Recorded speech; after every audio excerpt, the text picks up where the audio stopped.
All righty. Thank you so much. Good morning, everyone. How are y'all doing today? Good Good, morning. good, Good morning. good. Well, I just want to first thank you all so much for joining us today. This is our third monthly session. And so I thank you for just being here today and taking the time out of your schedule to join our meeting today. My name is Melanie Cephas, and I am the treasurer for the Central Texas Association of Black Social Workers. And so just so that for our new members and non-members, I just want to briefly just go over the rest of my committee, my members. And so we have Dr. Cherie Chevelle, and she is our president. Najia Smith is our vice president. Like I said, I'm Melanie, I'm the treasurer. And then we also have Jamie McKinney, who is our secretary, and Ms. Trinia Cooper, who is our membership and engagement chair, as well as Ms. Marie Hines, who is our marketing and public relations chair.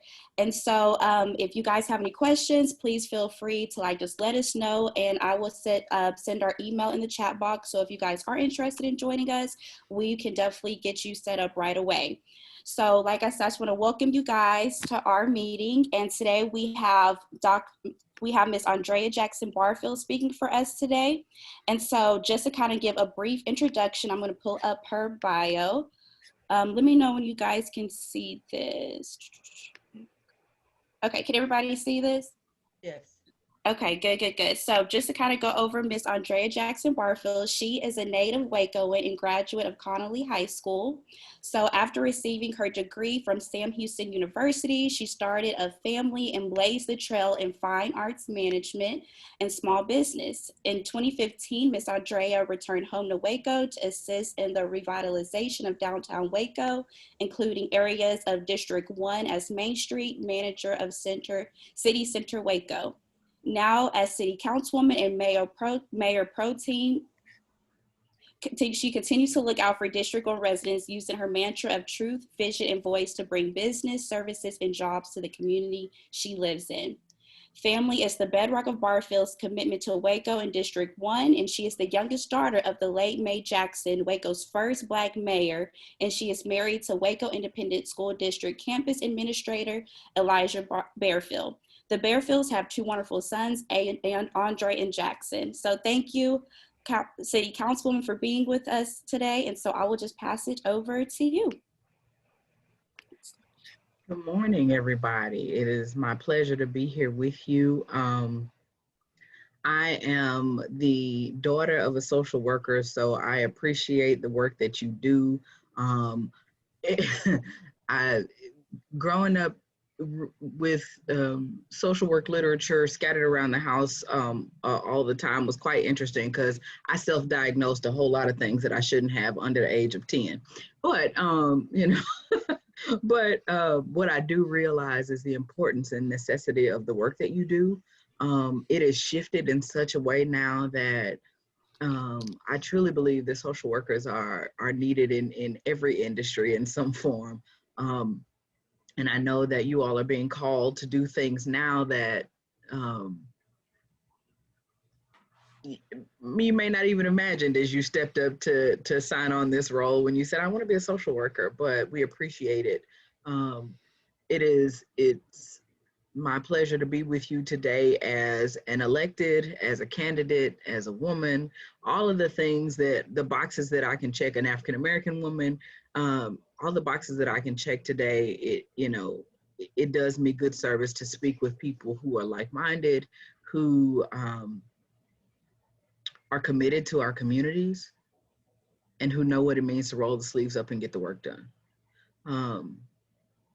Today, when I spoke with Trinia and she asked, I was so excited about the series that you all were doing, speaking with Commissioner Miller, speaking with me and the others that you will have in this session, in this format, in this series, because we are in the battleground times and in fight mode right now, because right this minute we are in the election of our lifetimes.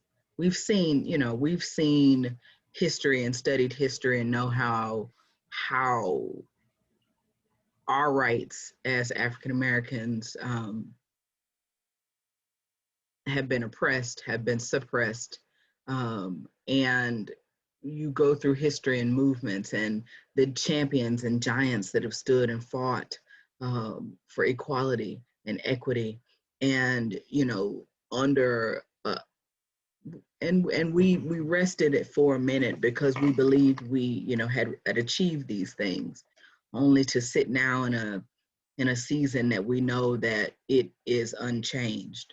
So what do we do? What do we call our people to do? What do we galvanize and gather back together in the ways that it's been done before? So that's the one plus that we have, is that we've seen it done before, and we've seen voter rights be demanded and received. And we've seen it done before, and we've seen what happens that we have to fight for it, and that we have to put our all in. But I think complacency hit, and we believed for a second that we had it and we could keep it, until the days of today, when it's evident that everybody is working as hard as we can to suppress this vote again. And um, we were out last weekend registering people to vote. NAACP was registering people to vote, and I spoke with a lot of people who had never voted before, never registered to vote before, and they were like, I know it's bad and don't judge me. I said, we don't have time to judge. We've got to get you active today. And I said, I don't care if the last thing you voted for was the student council election. I don't care. In high school, what I need you to do is sign this paper today and let's get moving. Um, um, but so I know where we are. Let's go. So you don't know me, so let me tell you a scooch outside of that bio. Um, I'm a native Wacoan, daughter of just an amazing set of parents. My mother, the more notorious one. Um, my parents were married 15 years and divorced, and so we are a very nucleic family. I'm the only birth child of my mother and father, but I have several siblings, adopted, previous relationships, foster. We were that house. My mama collected people. And so it was nothing to, this is, yeah. Um, so, raised in my grandparents were educators. Um, my sister's 10 years my elder, so I spent a lot of time by myself, which meant that everywhere that mama went, I went. And so, every political meeting, and she was since I was born, she was always active in politics, but she was more of a kingmaker, right? So managing campaigns, directing strategies, creating pathways, which was fine. And, I grew up in the performing arts. I was not in any way, I didn't want to do public affairs. I didn't want to go to law school. I didn't want to do any of that. I mean, I was like marketing, performing arts. That's my zhuzh. I'm more dramatic than necessary most times. So that's the path that I was gonna take. But active, because when you raise that way, we don't have a choice. And it's the responsibility. The price you pay. Service is the price you pay for the air that you breathe. So it's some things that you have to do. But I sat at the knee of every major campaign from 80 going forward. I was born in 76, so I can't actively remember those times before that. But 80 going forward, yeah. I mean, I still have my Run Jesse Run T-shirt. So the process hasn't really changed. The people have, and how we do the things that we do is what's changed. Whereas we as a community would get together at, those who are, if you Wacoans, if I say that you go into the churches and they used to do what's called choir practice. Now that wasn't necessarily choir practice. What that meant that the local candidates were coming, or the state candidates were coming, and we were going to gather together. And much like our brothers and sisters during enslavement would gather at the church to create a plan, you know, when we were going to escape slavery and or any of those things. You know, we gathered at the church because we could do so, not necessarily in secret, but just in a safe space, in trusted spaces. And so, you know, they had prayer meetings, brought all the folks in so the community would be able to come and find a space to know who the candidates were, you know, the folks at the Elks Lodge and the regular fellows and those kinds of things. You know, that's where people gathered to get information. The problem is as those people died, those systems died. And church, and I mean, and I'm, you know, saved, sanctified, filled with the Holy Ghost, all that. But church, the process of church changed, and over time, you know, and it lost some of its community gathering space. And I'm just speaking in general terms, no specific church in mind. But where we could gather to do those kinds of civic things changed. So we lost that space.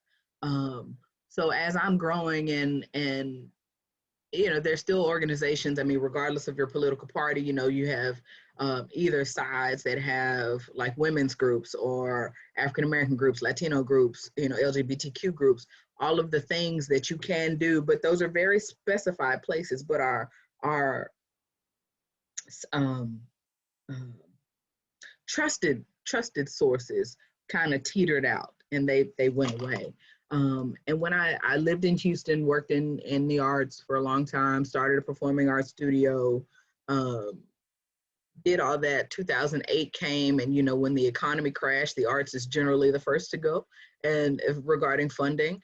And at that point, I had two sons who like to eat every day. And so I was like, well, my husband says, we have a house in Waco that's paid for. And I said, well, you know, it's because his family is in South Texas. We lived in Houston. He's from Bay City. You know, my sister was in Frisco, but you know, at that time, both my parents were deceased. But he was right, and so we decided to move back home.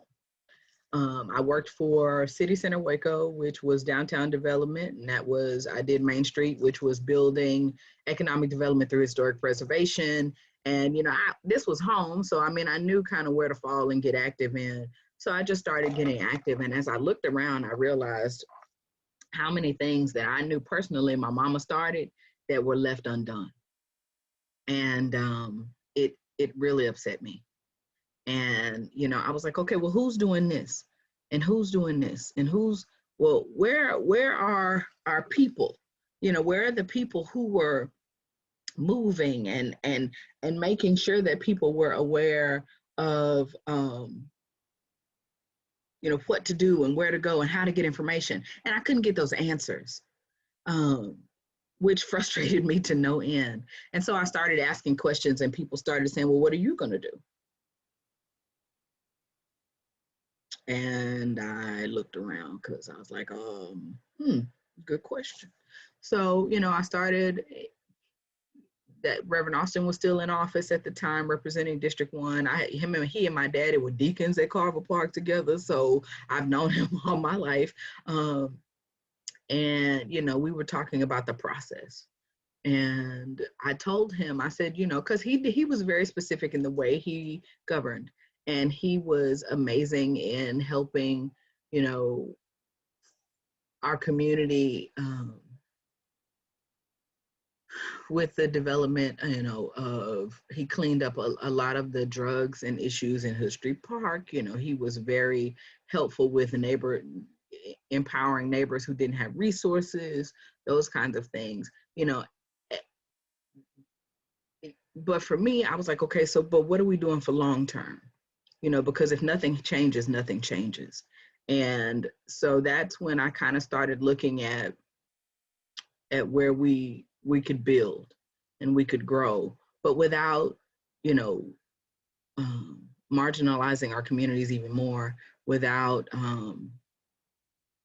making it more difficult for our communities to sustain themselves. Because with growth and change comes growth and change, which, you know, could potentially hit us in our pocket, you know, causing displacement, causing negative gentrification, causing all the things that we don't want to do, losing our communities. You know, we've already lost enough, because one of the things that I don't know that we've done well as a people is teaching about airship and how to continue wealth generation, you know, generational wealth within our communities. And trust me, I'm gonna land the plane and get back to voting in a minute, but you would circle. Um, you know, but you know how we get these things clear, and how we teach financial fortitude and freedoms, and how we can provide different educational pathways, because everybody's not going to go to a four-year university, but everybody deserves to have living wages and be able to do things that can advance our families and continue to grow and foster strong community, because that's really all it is. I mean, one of the things about us is that, and I think specifically in y'all, you know, whether you're macro or micro, it's community that leads us. And if we don't have one, or if it's broken, what do we have? And so that's kind of why I got on this journey to run for office. Again, not what I was going to do. Unlike you know, the county is, you know, if you are an elected official for the county, that is your job. When you're an elected official for the city and the school board, you volunteer to do that. So, you know, in addition to working as executive director for Texas Brazos Trail, which does heritage and cultural tourism in 18 counties. So Dr. Chevelle, I understand the commute business, because I've got, our 18 counties are a little bit just under 600 miles. Now, I don't have to do them all the time, but I do, you know, make a good old circle in the heart of Texas to make sure that heritage and cultural tourism is prevalent and promoted well. So we decided to 2018 run for office. There were, you know, Reverend Austin had stepped down in 2016. Noah Jackson took his seat in 17. Again, the Elks Lodge and regular fellas, and you know, longtime family. And you know, I called him and asked him. I said, "Are you going to run?" He said, "No, I'm too old." So you know, it was myself and 3 other people, and we got elected with no runoff. But there's 50% plus 1. That's all you need. Hence the reason every vote counts, people. So you know, we've gotten in this, got 2018. You know, went through. I think anybody who knows anything about public office, and I think it's the same for working in any major institution, it takes you about a year to know where all the bathrooms are and really get your feet under you. And after, I'm just saying. So, and after that, then you can really say, okay, now what do we want to do? And so I kind of knew where I wanted to go. You know, the revitalization of East Waco and was at the top. I mean, it was quietly being discussed behind the scenes since I got back in 2015. And so it amazed me that people would have to apply for it. Like most of the streetscapes things that happened, you know, when Jim Reed was in the public works department and street said he was going to apply for it, he didn't tell but a few people because he didn't want to get shot down. Do you know how terrible that is? This is a part of our community.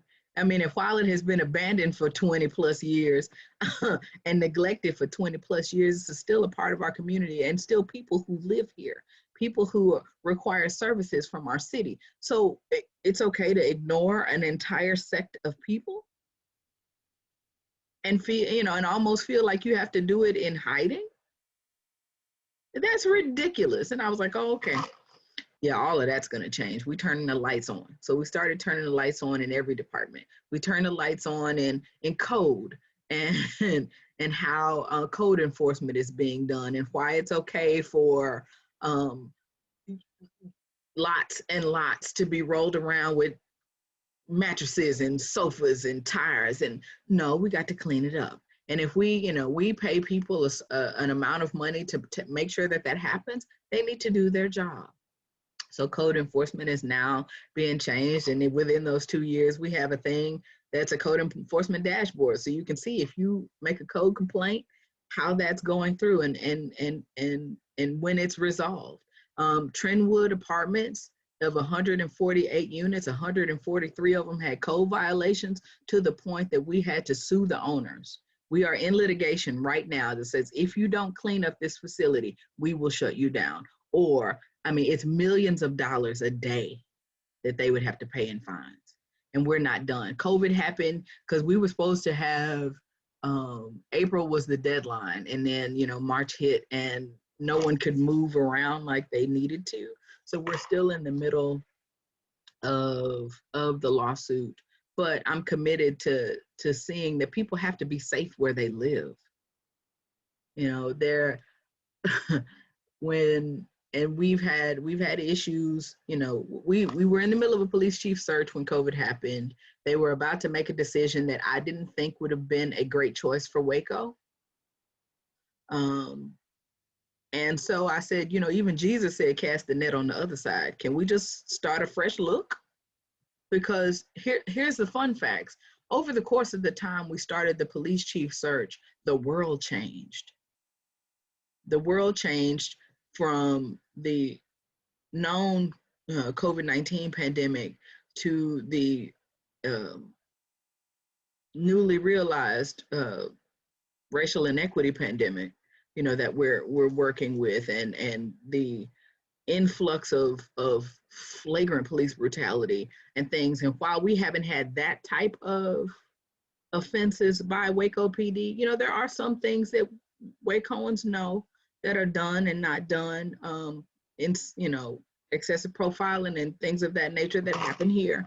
We have been, I don't know if you want to use the term blessed, lucky, whatever, but we haven't had those types of issues here. But that doesn't mean it won't happen.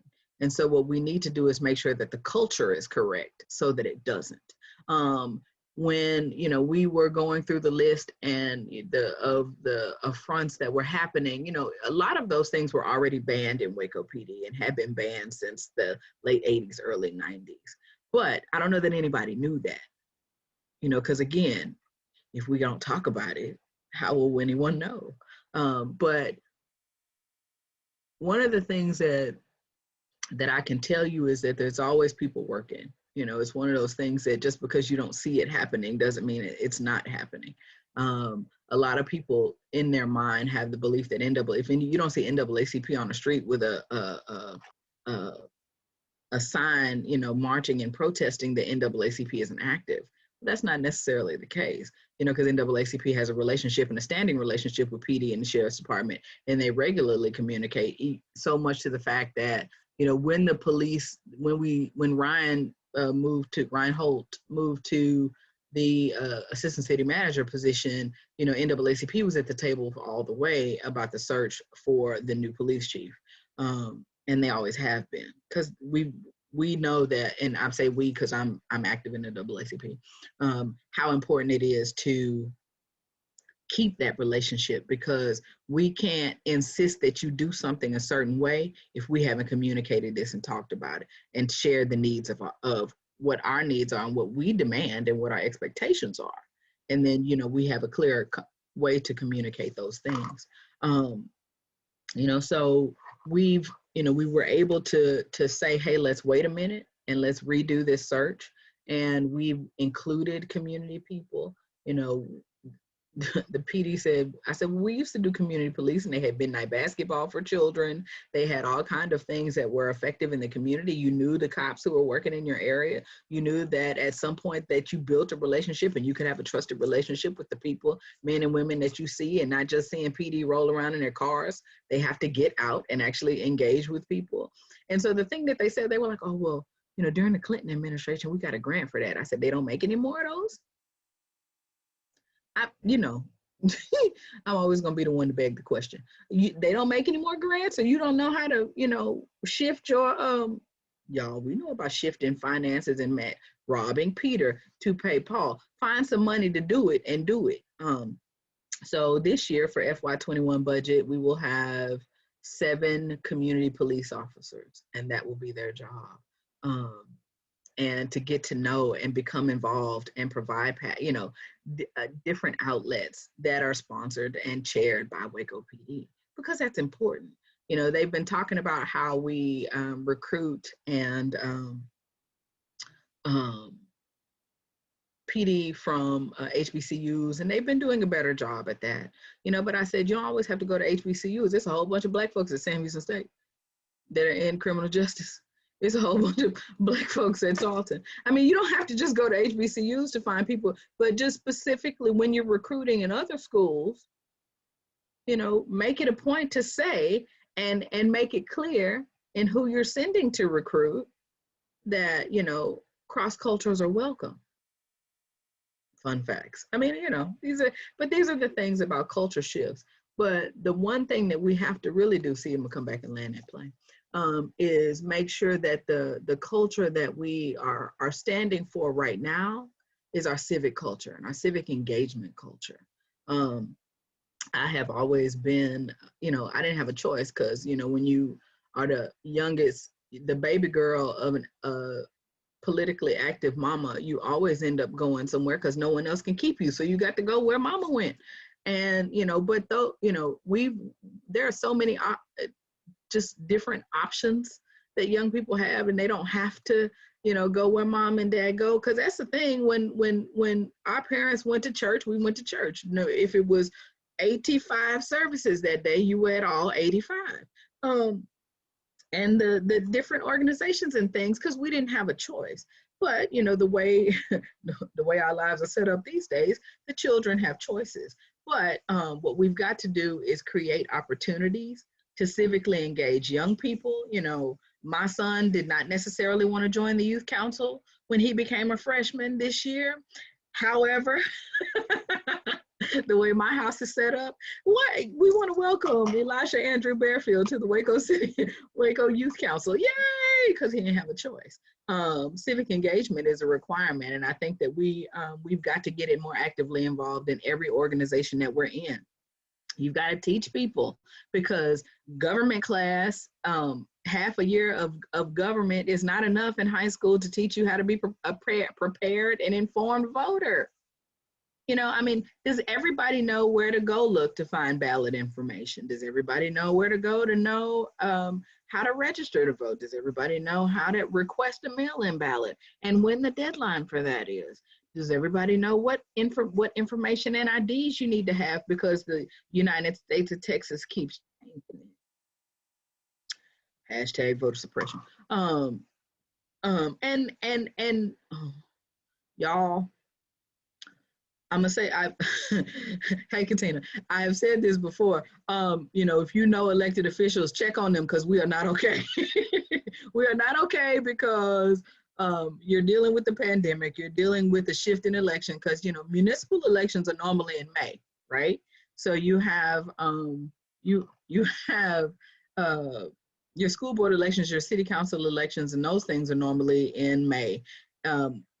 Which is good and bad.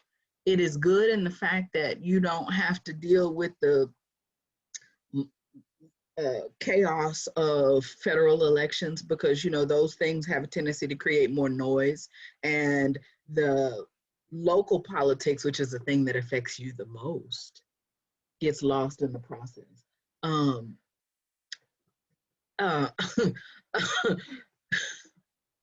It gets lost in the process. And so the good thing is, the only good thing is more people will actually vote in a municipal election this time.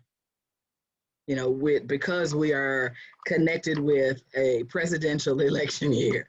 And we will be, if for everybody voting in McLennan County? Yes, no. Did you shit? Well, you supposed to vote where you sleep, Tina. I'm not mad, but you probably could have left this one. We might have needed those votes, but I get it, but where you sleep. But making sure that that, because even as we talk about the things, and these dog whistles are real, and so small shifts that happen, oh, by the by, You know, when we were discussing how this ballot was going to run, you know, our county elections administrator went on record, so to the press, and saying, you know, well, you may have to do two separate, the city was considering having you do two separate ballots. No, we weren't. No, we weren't. We were trying to figure out the best way not to get lost in the den. What we wanted to do was make sure that even because our school board elections were pushed back, that we didn't get to the end of the ballot and people stopped. You know, because this is the first time in a general election, you know, the primaries were one, you know, this is the first general election that you will not be able to do a straight party ticket. You know, so you're going to have to vote all the way down the ballot. And so then that is, you know, including now your municipal elections and your school board elections. And so, you know, we were just trying to make sure that, you know, we didn't get lost in the shuffle, because voter turnout in municipal elections, surprise, is not really high. I remember that I tripled the vote count in my election in 2018. We tripled the turnout, and we had just over 1,100 voters turn out in District 1. There are 11,000 people who are registered to vote in District 1. And we tripled the turn. Hear what I'm saying? So in 2016, the race was won or lost with under 300 votes. That's it. And you know, we know who they are. They're the our seniors that are in, you know, Golden Heights and Sharondale and Hollywood Edition. Precincts 12, 14 will win you an election every time in District 1. And you just have to make sure. But now, you know, and even then when I was running, I said, well, what are the precincts that haven't turned out? You know, have you re-engaged TSTC? You know, have you re-engaged the folks in my part of North Waco? Because my district is the one that's, you know, cattywampus, thanks redistricting. And I make kind of a U, because I have a little bit of North Waco, East Waco, a little bit of South Waco, and TSTC. So, you know, and hence the reason why we always say voting is one thing, the census is the other. We've, you know, even though the president tried to shorten our census time, you know, it's back extended to October 31st. So please, if anybody who hasn't filled or completed their census, tell them to do so, because it matters. This is $1,500 per person for the next 10 years. But, you know, so that was my census tag. We've got a list. You got a list of things you got to plug while you have a captive audience. And I'm gonna conclude so we can get to any questions. But one of the things that they have continued to do is try to hinder our process, and not just locally. I mean, locally is one of the things, but you know, right now this week, and that's why I said check on your electeds, because we're not okay with the governor, you know, changing the way the rules go for drop-off boxes in the state of Texas. So how can you explain to me in 254 counties how you're going to say that there can only be one box per county? Especially, you know, when we lived in Houston, Harris County is just under 2,000 square miles. And so you want to go from 11 annex spots to 1 and tell me that that is just not a 2020 poll tax. And I have my grandparents' poll tax receipts, and I keep them because I know what it took for them to vote. And I know how many people tried every way they could to stop them from exercising their right. If your vote wasn't important, they wouldn't work so hard to keep you from doing it. And so now I am just waiting patiently for everybody to sue the state of Texas, the Legal Defense Fund. I just waiting on, I was talking to Linda Lewis, who is one of my political godmothers. She was the first Black elections administrator in McLennan County. They fired her real quick. And she got fired on Juneteenth. Isn't that terrible? But she has always been just a wealth of knowledge and information politically for me. And we talked last night, and it was like, she was like, this is just a continuation of what they have been trying to do. And McLennan County has been, this isn't the first time McLennan County has been sued. And so Texas, Texas, I think, is on the way to that. Because we, on the local level here, they closed from 2012 to 2018. They closed 44% of our polling places.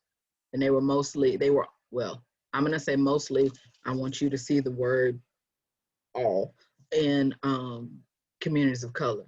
For Waco specifically, in South Waco.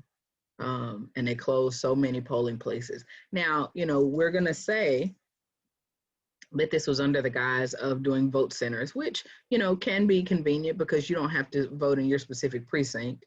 So if I'm on my way to work, I can just swing by somewhere. But that, it crippled us in the manner that people who maybe are transportation challenged, and were relying on being able to go to just around the corner, or I could walk, or I could have somebody run me around the corner to vote. And so those are the things that happen. But, and they were, the way polling places are supposed to be, it's supposed to be one per 4,000 people. And right now we're just about one in about 7,700 people, the polling place is. So, there are several ways that we are being disenfranchised as voters, but it's going to take us standing up and knowing what the rules are, knowing what your rights are, and if you all witnessed at the last, even the last primary election, the folks down at TSU having to stand in line for 6 and 8 hours to vote, because there weren't enough machines, or the machines that the administrator sent didn't work.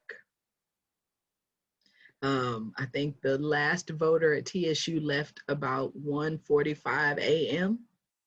But if you are in line by 7 p.m., stay there. I know Waco NAACP is going to have, we getting chargers and little snacks and water to prepare for people that if you were in line and you need to stay in line in McLennan County, we got you. We're going to have you somewhere if you use charge your cell phone, get you a little sandwich. Because we need you to stay and exercise this right. We cannot afford anybody to walk away. This election, and I told y'all at the beginning, I'm dramatic by nature, but our freedoms hang in the balance. Our freedoms hang in the balance.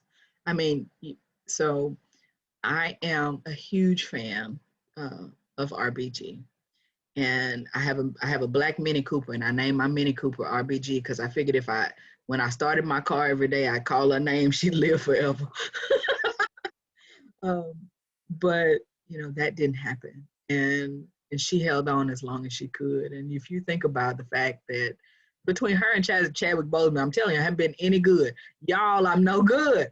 Because it's people who fought through and persevered through everything that they were going through, and still delivering their gifts and their brilliance for us. So we've got to exercise our rights, because RBG worked too hard for women, for our freedoms, that if, and again, whichever side of this coin you land on from a partisan perspective, the role of the Supreme Court justice affects us generationally. And so if we don't have someone who supports the voice of the masses, because again, I don't know how you can be over 50% of anything and still considered a minority.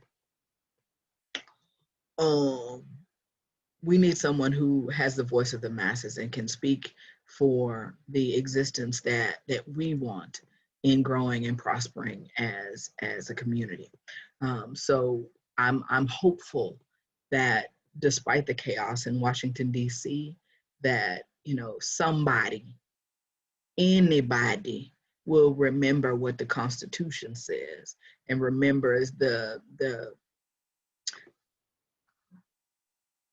beliefs that they say they uphold to foundationally, and that's on both sides, all sides, and make the right choice and do the right thing for the people, and not just partisan. But your local electeds are here. Tip O'Neill and lots of other people said all politics are local, and I think that we need to make sure that we're engaged and informed about the things that affect us every day. I went out to one of my constituents' houses the other day, masked up, of course, because that's how we roll. But Encore Energy was fixing poles in her backyard, and they drove the trucks through and messed up her yard, and she wanted me to come and see it. And what did I do? I hopped in RBG and we went out there and looked at it.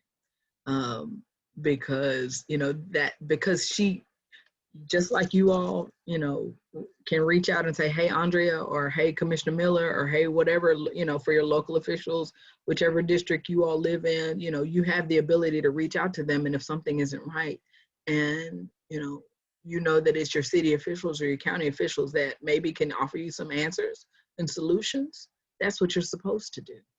And that's how we continue to strengthen these communities and interweave and make our tapestry stronger. They've gotten weak. They got stretched out and got too many holes in them. And we talked about those holes before. But this is the opportunity to use what you have, is your right, what is your obligation. Again, service is the debt we pay for the air we breathe. And you do that every day in your job, in your profession, in your industry. But you do it for your community and your country and your vote. So, I don't have to tell y'all this. This is kind of like preaching to a choir. But what we say it enough and we repeat it enough, and we encourage you to share that messaging so you can do what you need to do to tighten the weaving in your piece of the tapestry. And if we all do it, then we're strong again, and we're together again. And we are growing in a way that moves our communities forward for everybody. It's cliche, right? And they say it all the time, situation to lift for whatever benefit it is that they need, but the rising tide, lifts all boats. That's just true. And so, we need to do what we need to do together to continue to lift the boat. Now, early voting begins October 13th, 8 a.m. I am challenging each of you to vote on October 13th. And then from October 13th to October the 30th, I am challenging you to take 5 people to the polls. Now, if you're voting by mail, for whatever reason, if you are over 65, if you have a physical disability, or you believe that the exposure to the COVID-19 virus would exacerbate any pre-existing conditions you have, blink, blink, blink, you can still apply for a ballot by mail and receive one without question from the McLennan County Elections Office. Blink, blink, blink. Sometimes you have to tell the people that if you don't go outside because the Rona, get your mail ballot, but as soon as you get it, mail it back. Fill it out, mail it back. And if you go to the post office on Clay, that's the post office that the courthouse uses. So it doesn't have to go to Fort Worth and come back to Waco. Or you can drop it off at the county annex office. See, now in Houston's the crisis with the 11 boxes. We always only had one drop spot, but our county is smaller. But and you can call and they will come out and pick it up. And just this week, I think it was announced yesterday that the McLennan County, if you are voting by mail, there is a way to track your ballot so you can know when it gets to the election office. So you will know it has been received. And I think that's a benefit to the county. I am surprised that they took that kind of initiative, but I know that they are under a lot of pressure, not just from outside organizations, but also from electeds about getting this right. There are so many ways that we can get this wrong, but there are also so many ways that we can get it right. And it's going to take each and every one of us to do so. But with all of that, I'm happy to take questions and and let's just talk about this process. Where does it go? Oh, yeah. Thank you so much. My question, could you educate us just a little bit on the poll tax? Because everyone may not be familiar with that, just kind of like what it is, and it no longer happens, we think, but if you could just educate us a little bit. So once African Americans were finally given the right to vote, they had to prove that they could prove their intelligence. Is what it was. It was a way to hinder Black vote. If you couldn't read, if you couldn't write, if you couldn't pay this tax. And it was, I think, the one that I have from my grandparents is a quarter. But you had to be able to pay it or you couldn't vote. You had to be able to, write your name, answer some questions. How many marbles are in this jar? It was those types of questions. Impossible questions used to oppress and hinder Black folks and keep them from voting. But the poll tax didn't go away for a very long time. I mean, you wouldn't ask the questions, but you had to be able to read and write, and you had to be able to pay this fee. Thank you so much. Thank you. Anybody else have questions, comments?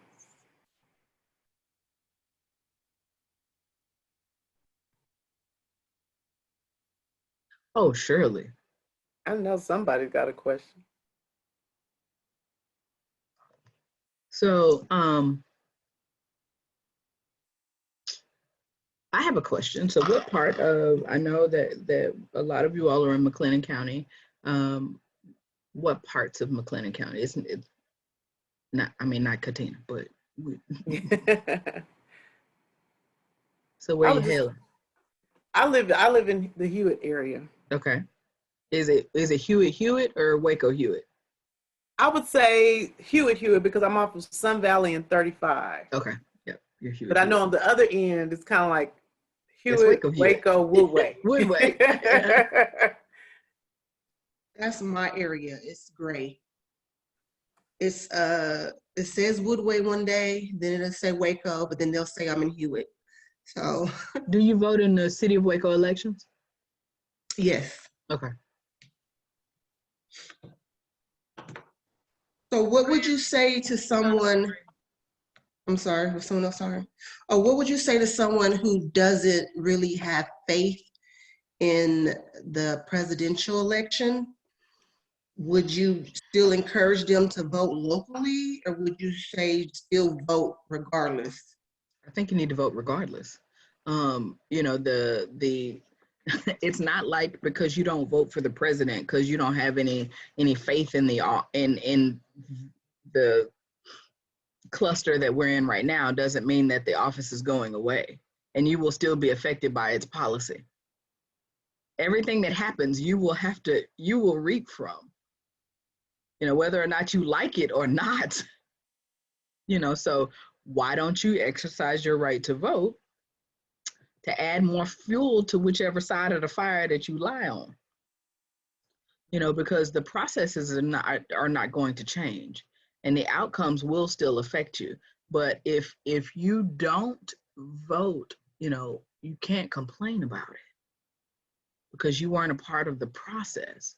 I mean, when you fight like hell to get your candidate elected and they lose, it is awful.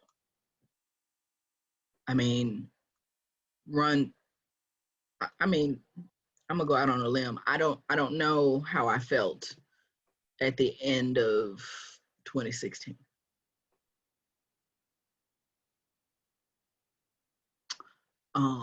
But I knew the next day I couldn't stop working.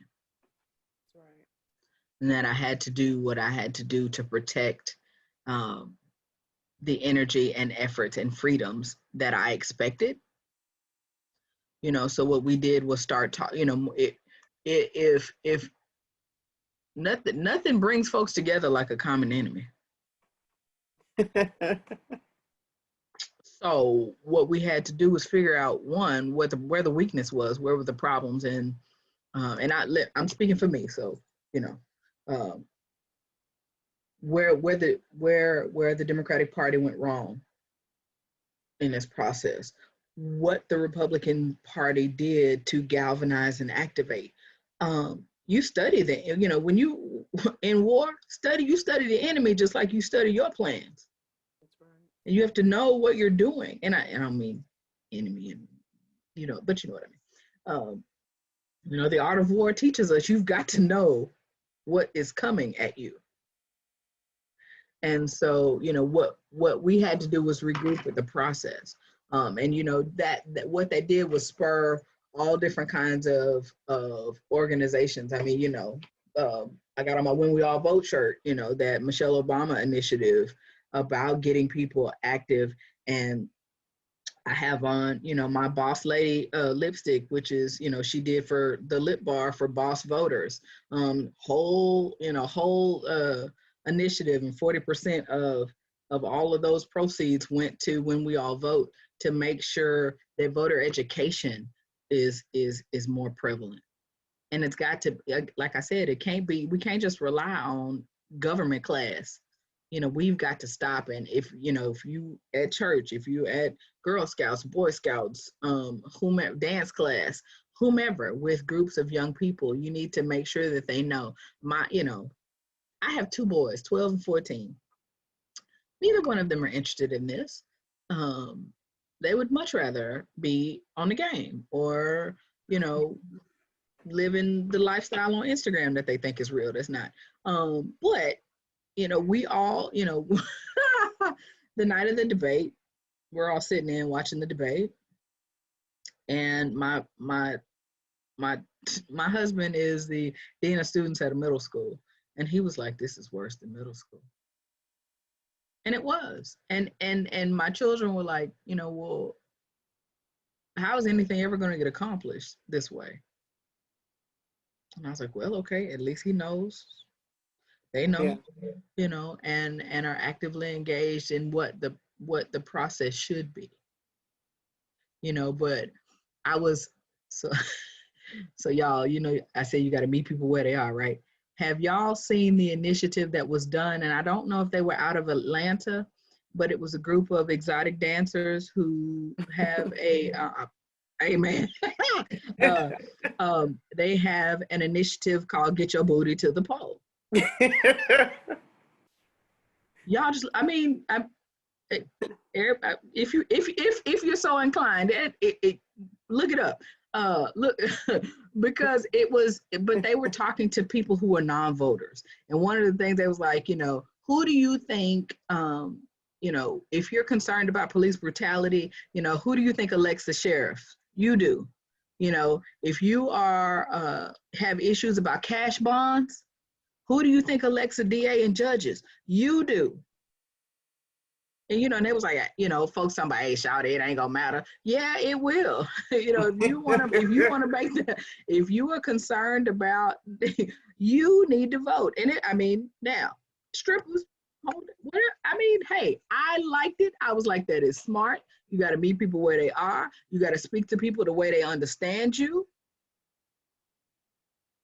And I was like, well, good job. They're serving a population that probably, like you said, hadn't voted. So I think it's clever. Loved it. I said, I'm here for it. I was like, they closed down all the strip clubs in Waco, but yeah, the Showtime it's for sale. 1.7 million. No, the Showtime crazy? Strip club has been open like close to 50 years on LaSalle, and it's up for sale. I was gonna, if nobody else has a question, just a comment. I kind of feel like the debate is almost, the behavior was a form of suppression. It almost makes you want to give up. It's like, is this what I'm voting for? Can I tell you, I had a friend of mine who's also a social worker, and we had a conversation the next day. She was like, Andrea, I know abusive relationships. That's abusive. That is the and I saw it on Facebook the next day. That is the tactics of an abuser. And it is suppression, because if I'm in just chaos and trauma. Sylvester Turner, who's the mayor of Houston, tweeted, he was like, you know, no more debates. America's been through enough trauma. That's trauma. Like psychological suppression, It's psychological so trauma. to speak. It absolutely is. And you know, I spend a lot of time, you know, just sitting back in awe, with shocked look on my face, and yelling at the TV. So it was kind of, you know, and seriously, it was my phrase. Seriously? Yeah. Yes, ma'am. Well, since we're on this topic of trauma and psychological trauma, yes, you know, my concern is that, you know, social media has a significant influence on behavior. Okay, yes. We already know that, and there's been a lot of inaccurate information, let me just say that, floating around on social media about, you know, if you mail in your ballot, you're going to be a target for all these different things. So, you know, don't mail in your ballot, right? And all this other stuff. But I'm also getting wind about this camp, you know, this group of people who are organizing themselves to mobilize and set up shop at different, you know, voting centers, you know, polling centers, wherever. But the whole point is, in my understanding, is they're wanting to make sure there is no fraud, you know, no voting fraud occurring. Well, my concern with that is it's intimidation, you know, because you are literally showing yourself in such and I think it's not assertive, it's aggressive. You're aggressively presenting yourself with this idea, with this attitude that voter fraud is an issue. And it's a significant issue that we have to take action on, you know, in this kind of way. And so I'm concerned about what is going to happen on these days where people are going to these voting centers to cast their vote, to make their voices heard, but yet getting confronted by these individuals who think that they have been, you know, given this, you know, they have been deputized with some kind of authority from somewhere, you know, that has given them the idea that they need to check people to make sure that they are qualified to vote. I'm very concerned about that. So is that a conversation that's being had? Is there some kind of effort that is happening to prevent these individuals from coming to these areas, these voting centers, and creating chaos, confusion, frustration, and even more trauma? You know, because it could just be very well just saying something, you know what I mean, that will give someone cause, you know, to say, you know what, I've been through enough. I'm already putting myself at physical risk here by coming and trying to cast a vote. I don't need this extra stuff. Let me just go. You understand what I'm saying? Is there something? Because I'm really concerned about all the lies that's being, you know, spread about on social media, and that's probably going to affect people's decision as to whether or not they're going to actively participate in this election season. And then also, you know, what they may be confronted by when they get to, you know, a voting place if they're not mailing in their ballot. So can you speak to that? So one of the things that I don't know that anybody talks about is the power of the election judge. And the election judge has the authority to, and it's in election code. It's in election code 32005C. I'm trying to see, when you get old, you got to look over your glasses. But what it says is the election judge has the ability to, and power of the court to remove, to retain anybody who is unruly, being intimidating voters. And what we've got to do is empower our election judges to take that effort. We have had, and not necessarily violent intimidation in Waco, but I know I saw it with my own eyes. It was some folks in the 2016 election. They were going out and telling older people, here, let me give you this I voted sticker, and we'll tell them that you came. You know, so those type of people need to have, you know, at that point, the election judge needs to have the ability to act as an appointment of the court, and use those rights to engage police about voter suppression and voter intimidation. You know, we are actively, NAACP has a voter suppression hotline, which for our local folks, we are on the Cheryl Eifel's team with the Legal Defense Fund, the Texas Civil Rights Project, and they are on standby 24, you know, all election day. There's a young woman who has recently moved back to Waco, Harvard Law graduate and practicing attorney, who is going to be on standby to receive calls. So at that point, you know, we will let those people know, alert the authorities. We are having a conversation with our police department and sheriff's department, because it's not going to be tolerated. And, you know, intimidation and scare tactics of extremists, I don't care what side of the extreme you're on, will not be tolerated. And we are going to, there are people in place, again, you might not see them, but they're in place. It's kind of like at the peaceful protest. One of the things I told Chief Holt, I said, you make sure everybody goes home safe tonight. Everybody. And that's the same way with the elections. You know, we will, you know, and I know regarding District 1, you know, Anita Phillips has been the election judge forever, and who was also the daughter of Phyllis Flowers, who was the election judge forever. And she is raising up her daughters to take her place as the election judge forever. And, you know, we have to make sure that not only, you know, so if anybody asks, you know, it's election code 32.005C, which gives the election judge that ability to serve as an officer of the court and to you know, retain any unruly, unlawful citizens who are engaging to suppress or intimidate and participate in voter suppression. So we're going to make sure that they know that we know the laws, and that the people who will assist with voter suppression have been alerted, and you know, we're not going to tolerate it. I'm an alternate for an election judge. See, come on with it. I don't know if that's, I was a little bit, you know, because when I went to try to sign up to work, that's the only thing that came up.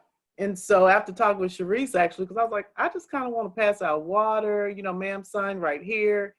And she was very encouraging. It's like, Trina, that's just management. Yep. So I don't know if they're going to call me or not. I haven't taken off that day, but I did sign up, and I'm going to check on it just while we're sitting here talking. I think you should. And I think that, you know, if you all are, you know, if you feel some kind of way, you know, let whatever party you're affiliated with know that you're willing to be a poll watcher. Okay. And do that. You know, if you want to protect this process, you got to get involved in it. That's right. We can't sideline quarterback anymore, because and y'all, I oftentimes get my kindness or confused with weakness, and they don't know that don't let these dimples fool you. So what we can't do, I mean, because my daddy did a good job giving me pits in my face, but we cannot allow our silence, you know, to speak as our weakness. And, you know, complacency has gotten us to this point. You know, you cannot complain about the call when you weren't in there. It does us no good. As a matter of fact, it hinders the people who are actively trying to fight. Because you're going to call and talk to your homegirls or your homeboys about it all night. You know, you'll speak about it at the beauty shop, or when we could go to the beauty shop, and or the nail salon, or at church, you know, but what good is it doing? It's lip service. And I mean, everybody may not be in the position that it's time for them to run for office and be there out in the front. But I was telling somebody about the protests and marches. You know, everybody has a role in that. Now, you know, you may not see me ever in the front line of a protest, because that's not, I don't feel that that's where I'm called to do. What I am called to do is make sure that, you know, for me, from not me as an elected, just me as a person, you know, do we have the money in place in case anybody goes to jail? Who's feeding? You know, who is preparing the food for the frontline folks? Who's watching the kids? Who's taking care of the thing? You know, because nurturer. But you know, that's kind of my role. And then as an elected, I'm making sure that the policies are in place that they can protest peacefully and do the things that they need to do without anybody hindering their freedoms. Everybody's got a role. Somebody got to make the signs. Somebody has to, there is a role for everybody. And you don't have to feel like if just because I'm not at the front line, I'm not engaged and I'm not active and participating in this process of the protest. There are many ways to stand up against injustice. So go for it. You're on mute though. Okay. May I ask a question? Yes, sir. Well, may I ask two questions? One, I'd like to ask if you would tell us how you prefer your name to be said. I've said it different ways and I want to say it the way you want to say it. And then I want to ask about poll watching specifically. I didn't know if NAACP is doing anything to give some tips and organize, or if I should reach out. I mean, I think you said local party. So is that Mary Duty with the Democratic Party, or who should I talk to? And I guess related to that, is that something that would be helpful for our students? So as, you know, in our School of Social Work at Baylor, we have 300 students. While they are predominantly white, there is a lot of increasing sensitivity right now and a desire to want to do the right thing, to want to learn to practice some anti-racism. And I think being engaged in voting activity, perhaps poll watching on election day and getting internship credit for that would be something we could do some organizing around. But just wanted some tips around that before I go out and do something that backfires, which, you know, people like me have a tendency to do. So I want some guidance. No worries. So one, my whole government name is Andrea Bernice Jackson Barefield. Barefield, okay. Bear like naked, feel like football. You won't forget if I say it that way. That's exactly right. Number two, yes, you can NAACP, and if I'm gonna say it, you know, $30, you should join. Everybody should join. I am a member, and I know Dr. Henry. I just haven't done much. I sent my membership in, and then I just kind of been on the sidelines. But I won't. Come on now, we you don't even have to come to the meeting. We Zoom in every fourth Monday. You just hop on and Zoom with us. But yes, NAACP is one of the things that we've always been, and they're out right now, block walking neighborhoods safely. We're not door knocking. We're just putting on door hangers about the voting process. And I have one sitting right outside. I'll grab it in a minute. And just putting them on door hangers to let folks know with the number on the bottom for you to call and request if you're physically disabled and cannot come inside the polling place, that you can call and they'll bring out the machine to you. Because a lot of people don't even know that's an option for our seniors and our elders. You can call into the elections office and they will have somebody at that precinct, at that polling place, bring out the machine to your car. But NAACP is a great place to get voter education about poll watching. It really is literally just standing to the side, making sure that no one is trying to intimidate, trying to hinder a voting process. You know, we have rules as electeds. You know, we can't be inside 100 feet of the door. Trust me, they know. And the minute you step at that 99th foot is pandemonium. But, you know, because you can't, you know, your campaign folks can't wear elected stuff going inside. But I'm smart, y'all. I got my mask this time just say truth, vision, voice. We can go inside. But there are rules, but just to make sure that everybody's acting as they should. But I think it would be a wonderful opportunity. But you can also reach out to the parties as well. But so any and all, but I think it would be an especially good thing to get young people, especially students, involved in how this process works. Because again, there are many different roles and many different positions that we could play. So I think they letting them know that. And because that when you answer one question, you promote others. And so then that natural curiosity takes place.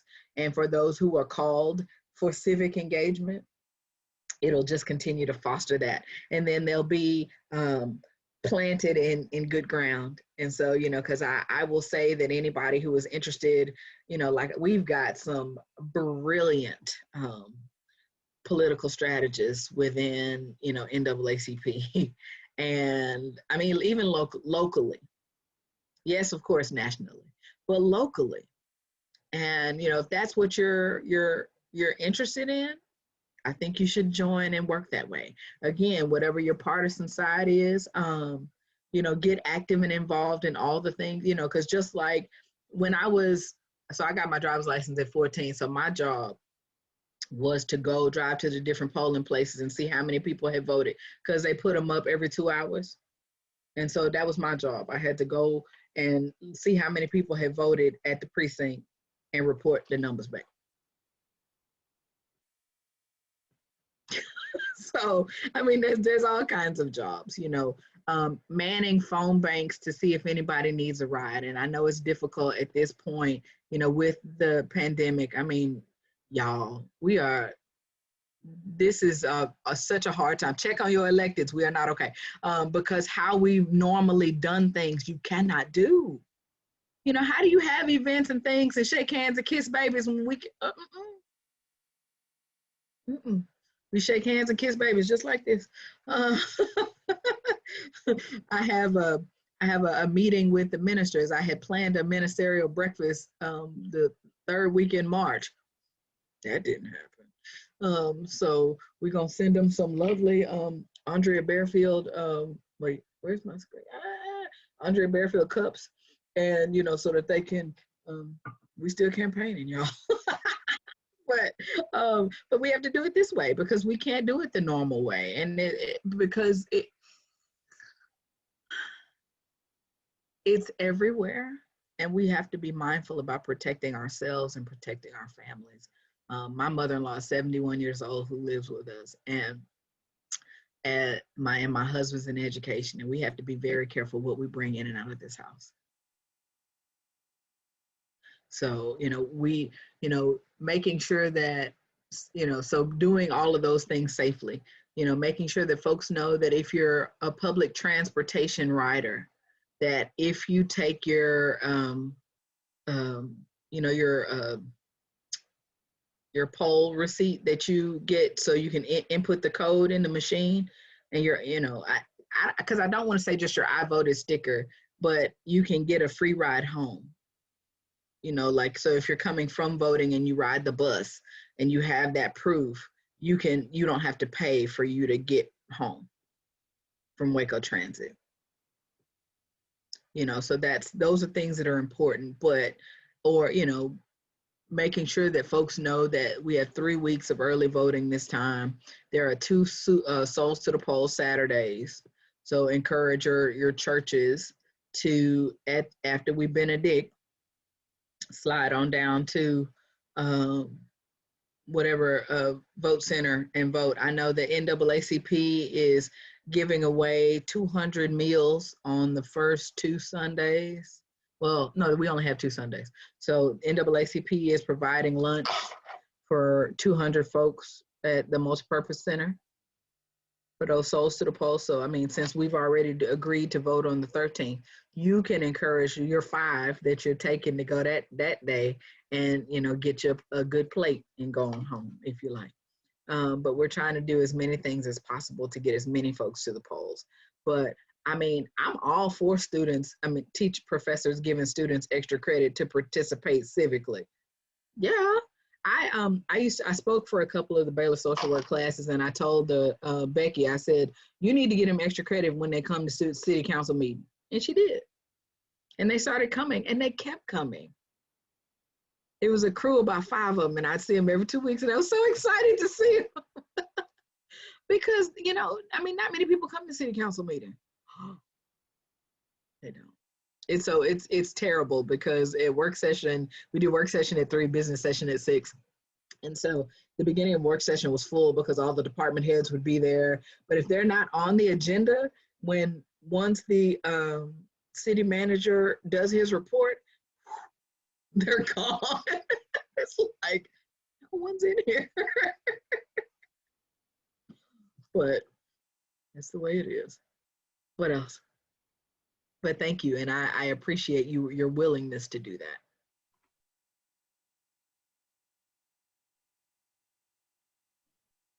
Does anybody else have any questions or any last minute remarks or anything like that? All righty. Well, thank you, City Councilwoman Barefield, for being with us today. That was absolutely great discussion. And I just want to thank you not only for the education that you provided us, but the education you provided to others, as well as all the amazing work that you've done in the community, and for asking those hard questions. Like, I definitely want to say that I appreciate it. I really, really do. Now I will pass it to our secretary, Ms. Jamie McKinney, to open up for membership invitation. So Jamie, the floor is yours. I'd like to say, I think Christian had a question. She had her hand up. No, that was the clap. Oh, my bad. Sorry. I'll put the website in the chat box. Okay. So if anybody wants to reach out and or volunteer, you can. But I appreciate, there we go.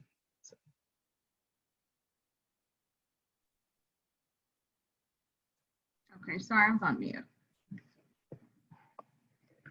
Okay, good morning, everybody. I'm running late, so I'm just trying to get my bearings. But thank you so much for the part that I got when I came in at 10:58 on. Thank you so much. We were just talking about having concise, accurate information, like one-pagers, things to put up, but conversations like this and then the conversation we had last meeting have been very informative on things that we were talking about the media spin and how no matter what, we're not just getting, even on local news, this is the facts and this is what you do. You know, it's so sad that that's not anywhere really. I can get lots of opinion like you were talking about everywhere, but I'm not getting just the facts, and that's what people need right now. Go ahead. Jamie, before you, because that kind of triggered a thought to me. Go ahead.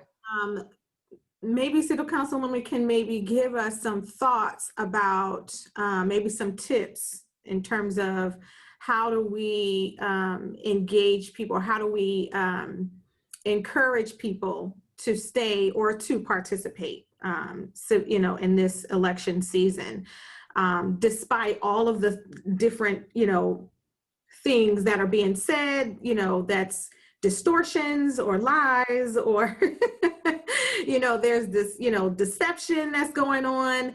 You know, what tips can you give us, you know, with regard to talking to people and trying to get them kind of focused on what the truth is, and just, you know, moving according to the truth, and being active according to the truth. You know, any tips that you can give us as we're trying to become more active in the community with regard to, you know, doing voting focused things? So everybody has a trigger, right? And everybody has that thing that affects them and centers them. And there is an aspect of that in everything that involves policy. So if it's healthcare, if it's education, if it's police and justice, I mean, everybody has a thing that is their heart drive. Economic advancement, economic development, financial freedom. Everybody has a thing, and you engage them by asking them what drives them. You know, what is their passion point? And they'll tell you, people will tell you their story. They'll share their narrative. And, you know, what would happen if someone told you that you could no longer do this? You have to make it personal. This vote is personal. And so the way that you get people engaged and off of center is to make it personal for them. I think that that's the one thing that we have failed to do, you know, because we talk at 30,000 feet. We got to get into the mud. And everybody's mud's not going to be the same, and it doesn't have to be. You know, so that's why I'm saying when you're dealing with all the din and all the noise and all the lies and all the mistruths and you know, distraction tactics, I have to, you know, I'm holding on to what centers me. You know, and tell those people, trust but verify. You know, we have the world at our fingertips. You can find out if that's real or not. And stop spreading things just because you saw it on Facebook. You know, but find, you know, you have to pull, you know, we can't, and that's the thing. Make it personal for them, you know, as you're working, you know, and that's again, back to the strippers. That's the thing that made more sense to me because they met them where they were. And they found out the things that work, because cash bonds are important to a lot of people. You know, and how those laws are done. And, you know, I know for it was a mother whose son was not convicted yet and was sitting in the county. And that motivated her to make sure that everybody who was in the county, who still has the right to vote, gets ballots. Because you haven't been convicted. So you haven't lost your ability to vote. You're not a convicted felon. You're just in holding. So you can still vote. And I know the McLennan County Democratic Party sent over hundreds of ballots to the jail. Because y'all got to exercise your right too. Because this affects you too. Judges, DAs, state judges, district judges. Isn't it true that if you're not on parole or probation and you completed everything, that you can vote? Absolutely. If you're off paper, you can vote. But you have to make sure that you've completed all your paperwork and paid your fines. But if you're off paper, and people know what off paper is. That's right. If folks walking by talking about, oh, I can't vote, you know, I'm on parole. I said, are you off paper? Yes, ma'am. Then come on, get this registered, re-register to vote. And you know, and it's not something that, because a lot of them won't answer you because they're, you know, they are embarrassed about it, you know, and you don't have to do it in a way that would create embarrassment. But, you know, I remember when I was in Houston, we were at the library and he was like, ma'am, I can't vote. And the other guy walked away and I was like, I said, were you locked up? And he was like, yeah. And I said, are you off paper? He was like, yeah. And I was like, then you can vote. I said, you paid all your fines? Yes, ma'am. Then you can vote. We just have to continue to tell those things. And I mean, and that's one of those things that when you make it personal, when you take it out of what the headlines say and start moving what affects you, that's when you'll see how many more people are with you and are willing to work to fight for the truth and promote the truth. So I hope that answered that.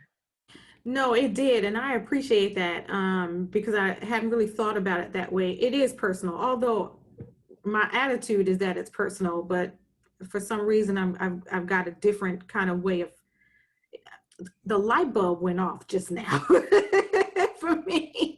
And I'm not sure why, but you know, we've had a number of conversations about this, and I do strongly believe that it's personal, but to present it to someone in a way that literally hits, you know, right to their core, to give them that, to kind of trigger that motivation and that inspiration is more than just an activity. It's more than just, you know, so many of our ancestors, you know, fought and died and shed blood and cried, you know, for this. It's more than that.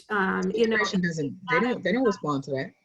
Yeah, it's not just a historical thing. It's not, it's even if you think about it from a personal perspective, it's something, kind of hitting to your core, it's more than just a right, it's about, your survival. It's about you living and breathing. It's about so I just wanted to say, yes, you answered my question. You gave me a different way to think about this, even to talk to those who come at me and say, I'm not participating, and they stand before me just straight flat-footed and with an attitude of no matter what you say, I'm not engaging.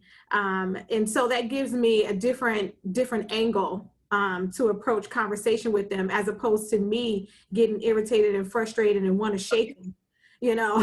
This gives me a different angle to approach that. And I never kind of, it didn't really hit home until you said, you got to get in the mud. And I'm like, yeah, that's so true. You got to get right to the core. So thank you for that. I appreciate that.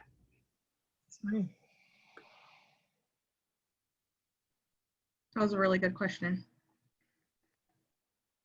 Okay, so go ahead. I want to get active in community stuff. I mean, I know you're active in your work and in your industry, but we have boards and commissions in the city that we need good volunteers for, that understand community.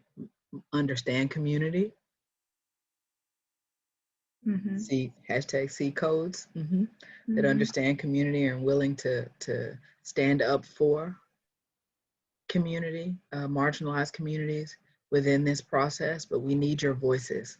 So my ask as your councilwoman is that after you on the 13th vote on the 13th, take 5 folks with you during early voting. Consider joining our city boards and commissions and getting active within the community, even if you live in the hinterlands of Hewitt and Woodway. I'm sorry, that's urban suburb shade right there. But and really don't even teach here anymore, but live in Dallas. But we need to see but work in Dallas, but live here. We're glad that you stayed in McLennan County. We need to see your faces. That's why when I started, I was like, where y'all? I don't see y'all. Where y'all hiding? I need to see you.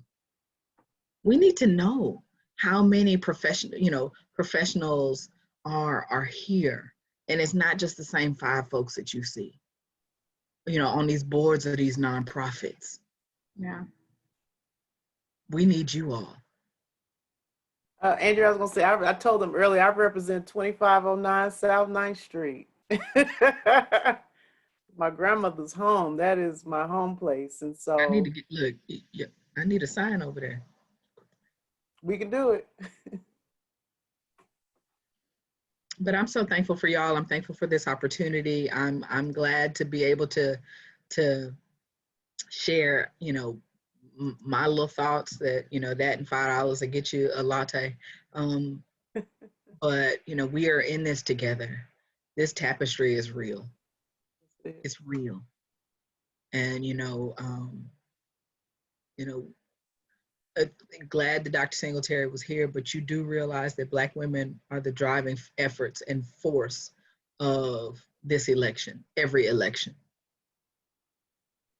Hinders, the balance hinges on the vote of the Black woman. And so, they're going to try to suppress it, and they're going to try to quiet it, and they're going to try to make it as uncomfortable as possible. Mm-hmm. And I need you to be encouraged, and I need you to be vigilant. And I need you to be as powerful as you were born and made to be. So let's get it. Let's get it. Yeah. Sure. Thank you so much. My computer's being wonky. Isn't it weird with Zoom with the claps and stuff because you can't hear them? Everybody's muted. We're muted. Yeah, you're doing great. And you're like, y'all just looking funny. Okay, I agree. It's all smiles.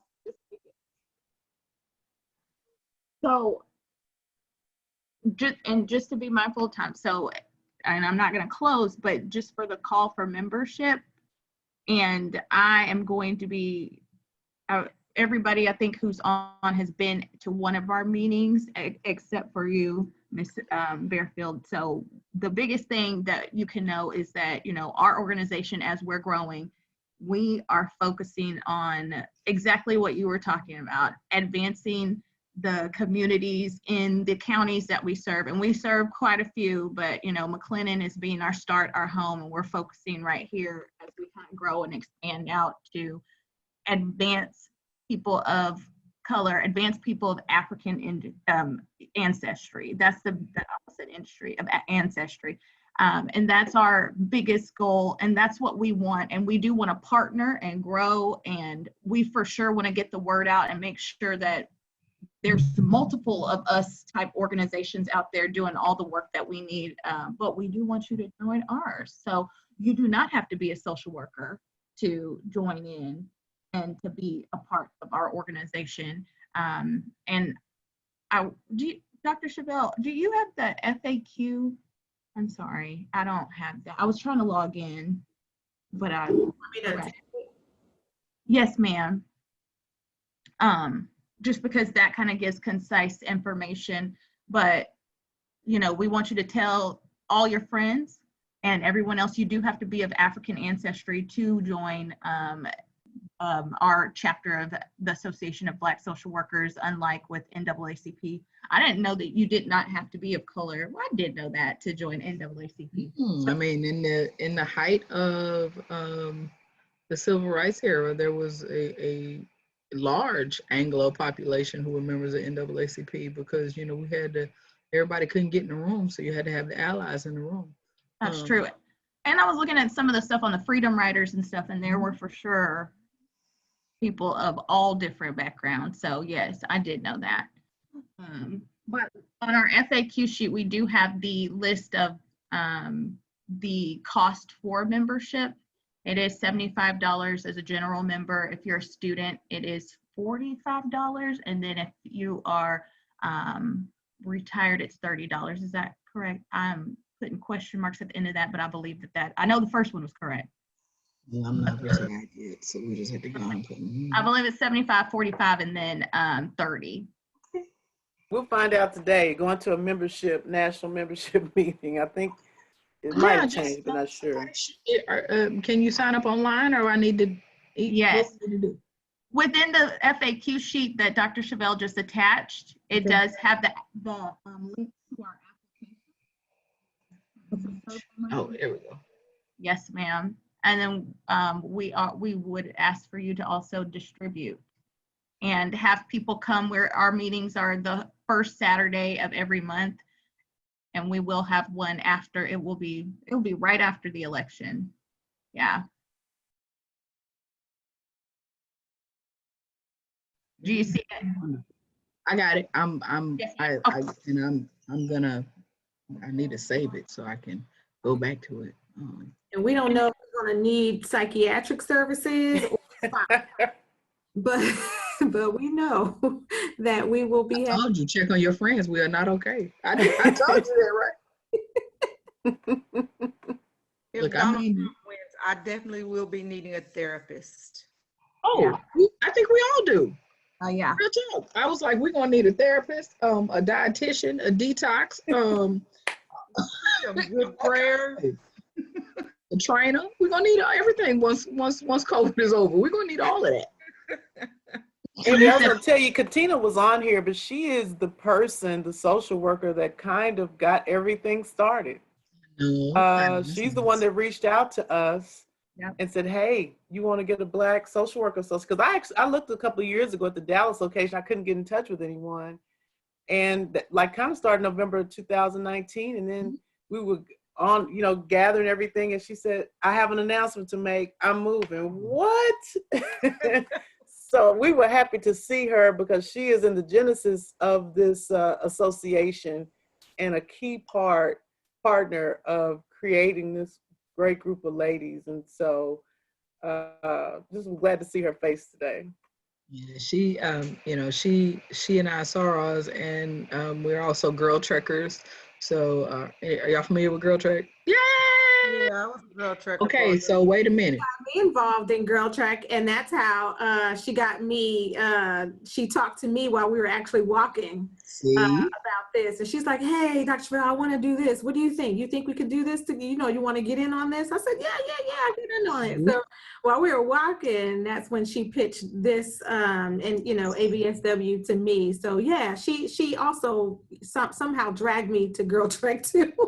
See, that's my fault. Because and I'm gonna put the link in the chat. So if you're not, it's an organization of African American women that can, because it's about mental and physical health and self-care, because all of those things, everybody might not be able to join a gym, but everybody can walk. So historically, Black women, we walked our way through to freedom. We walked our way through the civil rights movement and marched our way through. We can march our way to health and wellness in this time. And we are almost at 1 million. We have, I think, just right under 900,000 right now. So we're in a campaign to get to 1 million members by the end of the year. So if you're interested, please go to the link and sign up.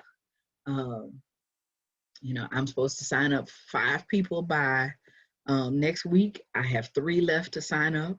So help your girl out and sign up. But it's commitment to walking 30 minutes a day, especially walking together as a group on Saturdays.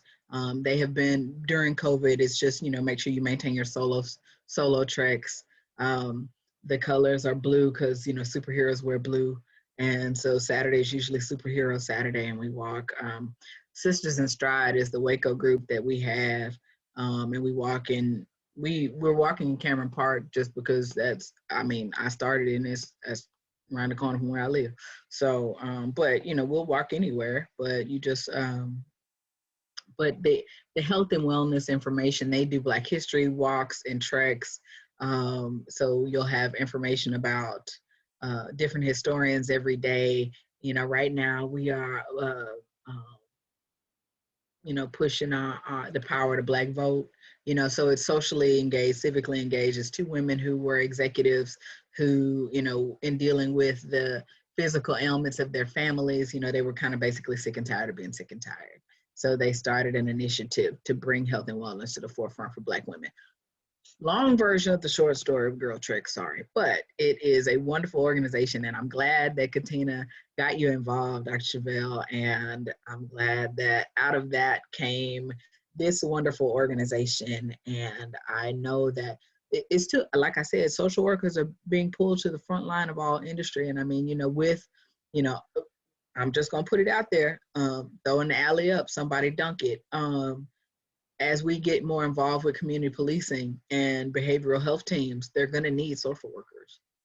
And that's one of the industries a friend of mine was like, not necessarily that social workers are rushing to sign up for, because I don't know necessarily that they know, hey, Precious, how to what they want them to do. And so, they may not be making the work environment as seamless as it should be. But if your personal why is a commitment to ensuring that there's equity and compassion in policing, then that may be where you need to go and make yourself available to do that. It's not for free, they paying, but write a proposal and get it done. Yeah. So all of that. All righty. Well, I personally have enjoyed it. Go ahead. I'm sorry, Melanie. Go ahead. Oh, no. Go ahead. I just say I personally have enjoyed you today. Thank you for just kind of taking us down this road of your history, how it turns into our local history in our state and our national. And I appreciate your voice. I appreciate your passion, and I'm gonna stand with you. Thank you, ma'am. I appreciate that. And I'm grateful for y'all. Just anytime you need me, just holler. We're all like I said, we're all in this together. And I am encouraged because, you all are here and you all are committed to this work. And you know, that makes me feel better, that I know that is some strength behind us and behind me and this community. So I'm grateful for y'all. Thank you. Alrighty, I am actually putting our email address. So if you guys do have any additional questions or comments or concerns, or even if there's like a topic that you like us to address in a future session, please reach out to us. And so again, I thank each and every one of you guys for being here today, and I hope to see you guys at our next meeting. Y'all have a good day. Happy Saturday. Thank you. Have a good one. Great.